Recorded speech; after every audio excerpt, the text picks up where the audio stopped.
Row upon row of identical tents. Humanitarian agencies are rushing to build shelters for refugees in northern Iraq. Iraqi forces launched an offensive on Monday to retake Mosul, the Islamic State group's stronghold in the country. The UN says the operation could spark a major humanitarian crisis. Ahmed, who wished to remain anonymous, found shelter at Dabaga camp, but he's still waiting for his family. They mistreated us and threw us out of our homes. We escaped, and here we found shelter and received help. But will that be enough with the cold winter approaching? Humanitarian organizations worry they lack the resources to help the hundreds of thousands of people expected to flee their homes.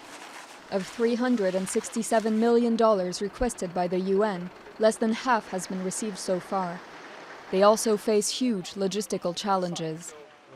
Time factor is key, and we didn't have enough time actually to prepare for this emergency, because building a camp, I mean, it's something which takes time. You cannot build a camp which meets the required standards,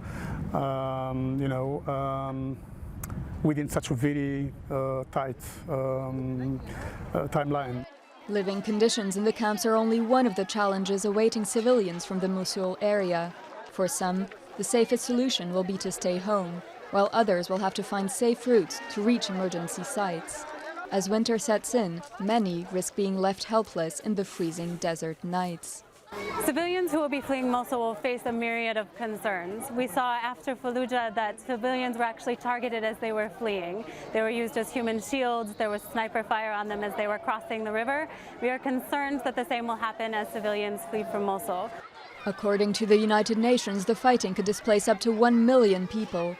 As Iraqi forces move forward, nobody knows when they will be able to retake the city. Mosul could be the largest, most complex humanitarian operation this year.